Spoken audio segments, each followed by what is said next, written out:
White Rocks is an area southeast of Pittsburgh, roughly 50 miles. It is near to Uniontown, Pennsylvania, but approximately 3 miles away there's a small town called Fairchance, and there's a roughly 900-acre area that the Ruane family owned for a long time, and that's how I found out about it. Before that, it was owned by the Rand Powder Company, and it is noted that there was a famous explosion in 1905.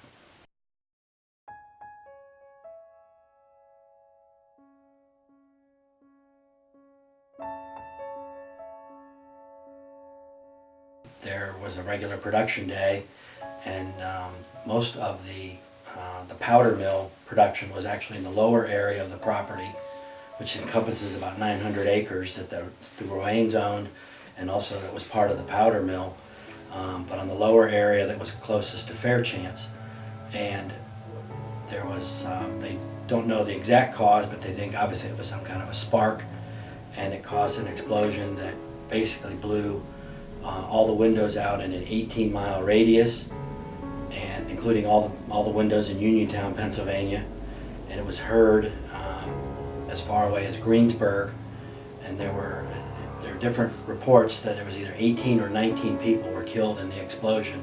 Surprisingly, there were some survivors in the very near locale, but it basically blew a crater about a half a mile in diameter and roughly 20 feet deep in the powder mill area. There are still some buildings. To my knowledge, those buildings are all related to the early 20th century part of the property that were used for the Rand powder mill production. There is one remaining building. It's mostly down now, but there's a large smokestack that is roughly 150 feet high that I believe obviously was used for some kind of burning of one of the raw materials in the production of the black powder.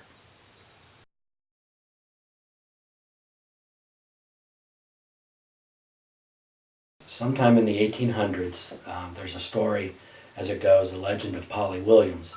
And Polly and her betrothed fiance came for a trip from the Brownsville area to the Uniontown or Fairchance area, and they took their horse and carriage up to the White Rocks, and on a sunny spring day. And as the legend goes,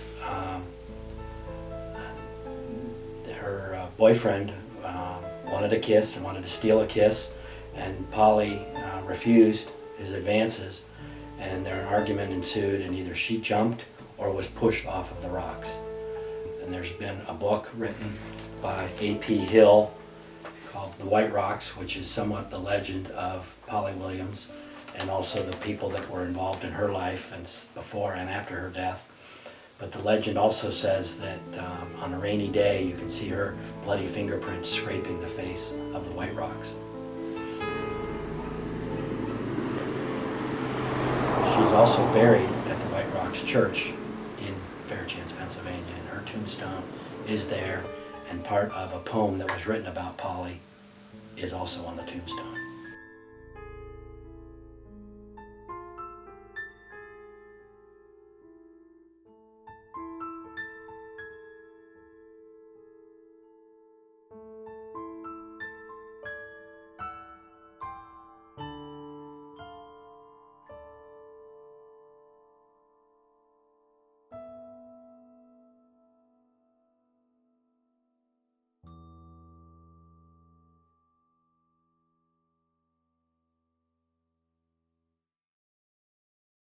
I've never seen or even heard of any ghosts or anything myself up there.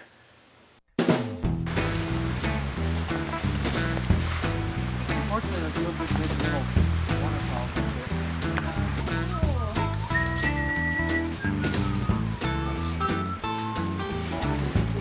Yeah, there's a look at that. There's a lot of there around here.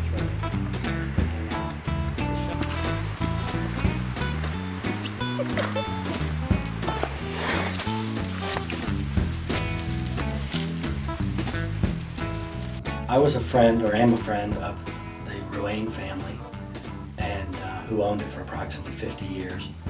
And through that friendship, I spent a lot of time hiking and camping in the White Rocks area and the whole powder mill. And through some college friends, we've perpetuated our camping adventures up there. And I've roughly spent 50 nights up there in the last 25 years. Probably know it better than the back of my hand.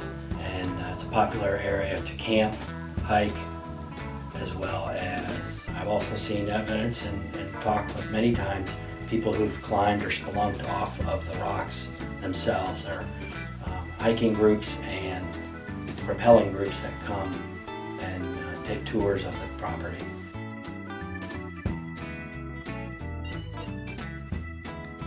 The property of the 900 acres extends almost to the top of the mountain, almost to the Skyline Drive. Creeks, ponds, rocky outcroppings, smooth fields with just grass, dense woods of oak and pine and cherry, as well as dense woods of just mountain laurel and things that you couldn't even walk through if you even tried.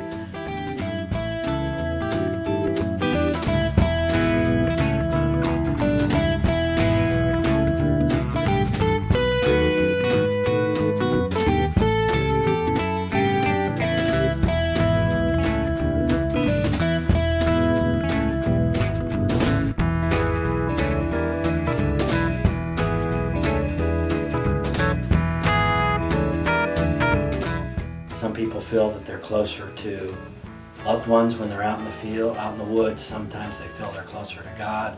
Some feel that they're closer to whatever they want to be, or they can discover things about themselves. I know I've discovered a lot of things.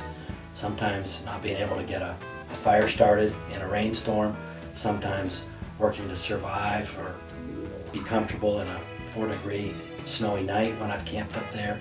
And sometimes I'm out in the middle of the woods and I'm by myself, and I realize that there are things that you can learn about yourself by being on the edge of even civilization, but looking at basically your instincts and figuring out which direction do I need to go if I'm lost or I'm turned around.